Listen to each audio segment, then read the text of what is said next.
Garuu qabxii tokkotu itti dabaltanii natti tola.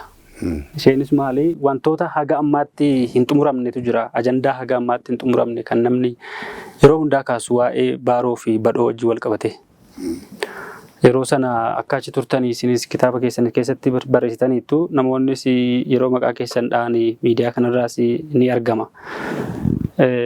Haala yeroo sana ture wajjin wal qabsiisanii akka nuu kaastanii fi ta'ii guyyaa sana ture. Fakkeenyaaf kitaaba kan keessan irrattis kan namoota biraa irrattis miidiyaa irrattis yeroo ibsamu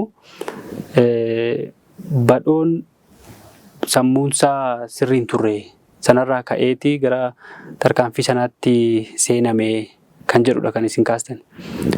Garuu haalli yeroo sana ture maal fakkaata ture? Fakkeenyaaf isin yeroo barreeffama fa'aa teessanii yeroo barreessaa turtanii barreeffama kan magaalaa keessa faffaca'u wantoota akkasii hojjechaa yeroo turtan waliin hojjechaa turtanii asittis wal beektu turtanii. Badhoon jalqaba nama akkamii ture? Eenyummaan isaa nama akkamiiti? Haalli ta'ii guyyaa sanaa immoo maal fakkaata? Yoon isin rakkisuu baadhee kanatti na dabaltani. Kun yeroo meeqa haasofna kitaabatti barreessee kaa'ee namitti quufuu dadhabaa. Egaa cross questionii gaaffiin kun yoom akka dhaabbatu hin beeku malee achirra wanta kaa'ee caalaa waan ani itti dabaluu hin qabu. Hamma jiru keessa jiru waan arge waan yeroo sana achitti dhagahe barreesseera. Namni amanuu dadhaba. Badhoo wajjin Universitii keessaa kaaneetu wal beekna waliin hojjenne nama sociabilii nama waliin haasoftee nama waliin discuss gootu nama awkwardii miti nama walii galuu dandeessudha.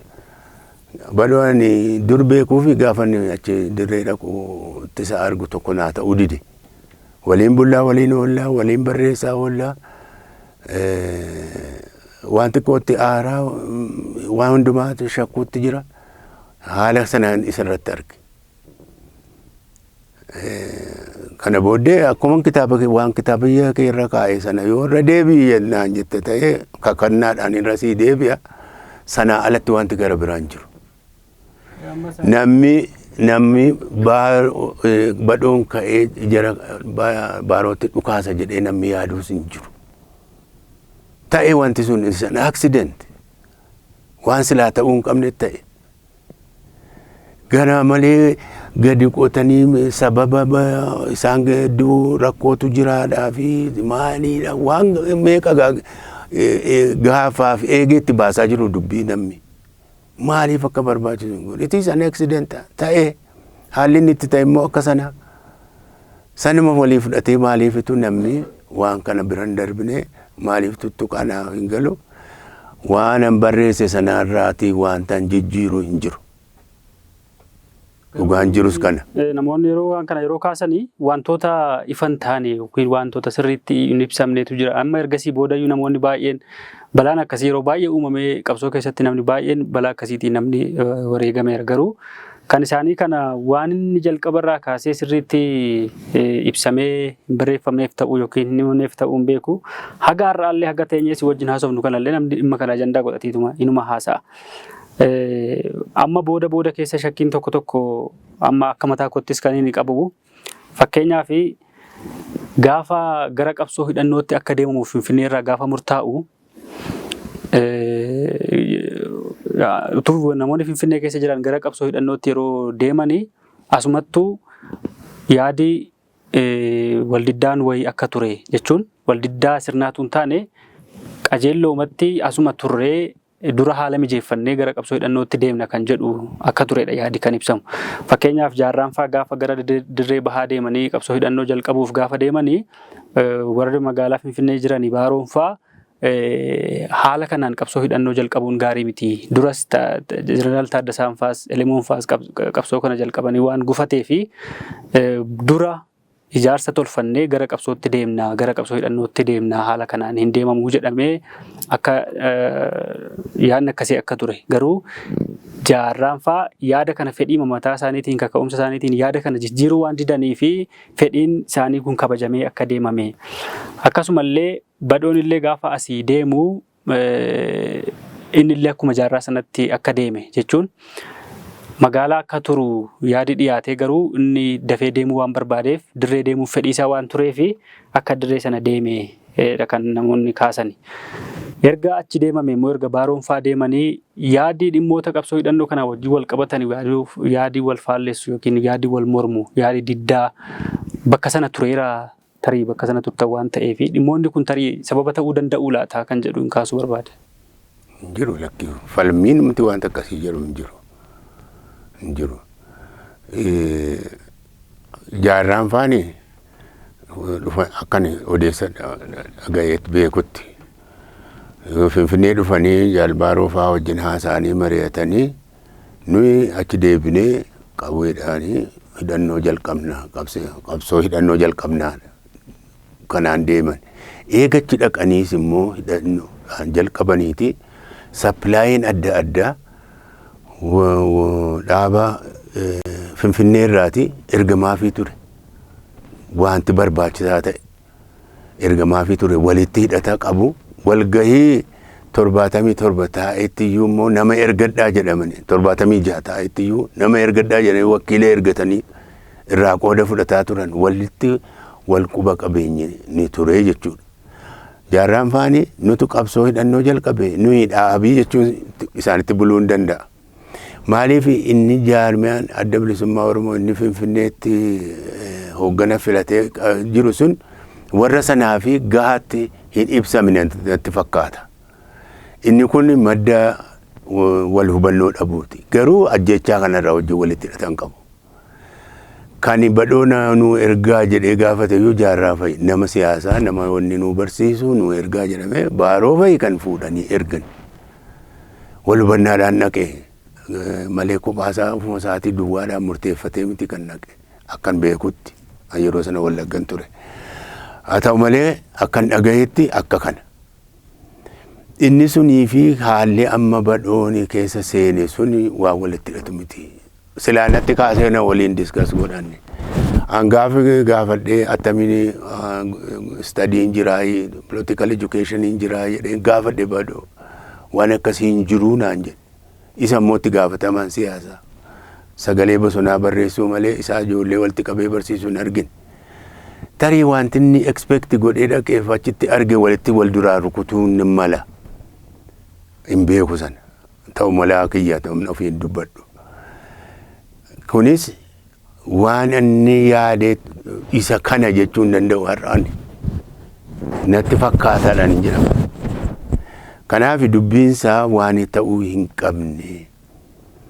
Balaan nurra bu'ee. Balaan kun immoo nu gaaga'ee hoogganoota lama nu dhabsiise. Namni jara kun du'uutti gammadu hin jiru. Akka inni ta'e kun immoo dursamee utuu dafamee ibsameeti shakkiin baay'atu ture. Hin dursanii ibsuu dhabuun immoo balaa kan biraan amilee cabsuu namoota kan biraarraan ga'a jedhameeti. Waraannis amilee caba jedhameeti. Isa gama sanaa ilaalee tursan natti fakkaata. Ani hooggana keessa hin jiru sitti miiras yeroo sanatti. Kanaaf wanti kun ta'e waan ta'e immoo ija keenyaan kan inni arge kunoo waraqatarra kaa'eera. Sanarraa waan hin geeddaru hin jiru waan ta'uu hin qabne ta'e nama lama guddaa dhabne. Tarii sammuun tuqamee tarkaanfii kana fudhate sammuun isaa sirrii hin turre kan jedhu sun akkasitti ibsamuun akkasitti barreeffamuun akka namni yaada kana amanuu didu taasiseera laata. Namuma wajjin barruulee barreessaa turtan namuma waliin haasoftanii waliin turtanii namumallee waliin walgahii adda addaa godhataa turame sammuun isaa tuqamee tarkaanfii kana fudhate jedhamee ibsamuu sanatu tarii namoota shakkii dabalataa uume laata. Sababii sanaaf fudhatee namni jedhan jiru. Isa dura garuu tendensii kanatu isarraa mul'ataa turedha. Kanaaf iyyuu meetarii dhiigatu hir'annaanitu jedhaniitu re'ee tokko qalanii re'ee sana waliin nyaanne guyyaa sana. Malee sababa kanaatiifitu kana fudhatee miti. Walitti hidhatan maalitti hidhatamitti beekte. That's just simply taa'anii waliin informationii walii kennaa ba'anii update wal godhaa ba'anii biraa ka'ee ol ka'ee matti dhukaase. Namni taa'ee wal gaafatee abaluun eessa jira abaluun maalii waliin haasa'aa ture. utuu sababa sanaatiif ta'eeti kanuma bakki makeetti fiigsee numa duukaa bu'eetti dhukaasa malee bakka taa'anii waliin walgahii taa'anii haasaa turan irraa ol ka'ee hin fakkaatu malee. Situationii inni keessa ture ibsuudhaafitu waa'een depressionii isaa sun ka'e. He was depressed dhugaatti. Sigaaraa amma yeroo wanni inni gamshaa mara inni tuutu guddaa isaa maree tuuta. Kitaaba walii yeroo dubbisuuf yaallu fuula 3-4 bira darbee 3-4 darbee dubbisama. Attamitti guutummaa isaa dubbisama kitaabinaan jedha. So depressionii guddaa keessa ture irraan arga. Haala sanatu jenne malee haala sababa sanaatiifitu akkas godhee jechuun hin ta'u. Conclusion akkasirra ga'uun. Tarii mariin ture sun qabxiin isaatu beekame qabxiin irratti mari'atama. Isaan gaafadhu. Tarii isin quban qabdani? Ani hin qabu isaan biran teenyeen walgahiicharra. Biriifingiidha waan haala wanniin keessa turre leencoon reefu magaalaa dhufe haala dargiidhaati haala maalii magaalaadhaati waan kanaa wal gaafannee jedhan. Amma sababa sanaatiifitu wal biriifii sana keessaatitu wal dhabbiin dhalatee kanaafitti dhukaaseedha fiduu barbaadde hemmati. Yaanatu barbaade tun taane. Waan akkasii gaafachuu dhiisaa. This is nonsense, really. Jarri kun taa'anii baaroon faanii gadaan faanii jaarraan faan bookeen faan taa'anii haasa'anii fixatanii ka'an. Utuu wal dhabbiin ka'a ta'eeti yerooma sana ka'a. Maaliif akka itti yaaddu? Gaarii miti akka itti yaadina. Tarii amma booda namoonnis kan kaasan fakkeenyaaf jaarraan faa namoonni jaarraa faa wajjin turan kan kaasanii. Gaazexeessummaan akkasii kun ishee asumaatii wanni gaafatan kun gaarii miti. Tarii odeeffannoo qulqulluu nuu kennuu dandeessu wanneeti isin gaafatan. Haala walgahiicharran tureen. Anoo walgahiicharran ture anoo irraa fagoo taa'eetanii wanni barreessaa jira. Okay, anamma walumaa galatti gaaffii koo xumureera waan hafe yoo jiraatanitti. Fayyaa ta'e fixadheen. Ayyee galatoomaa. Galatooma.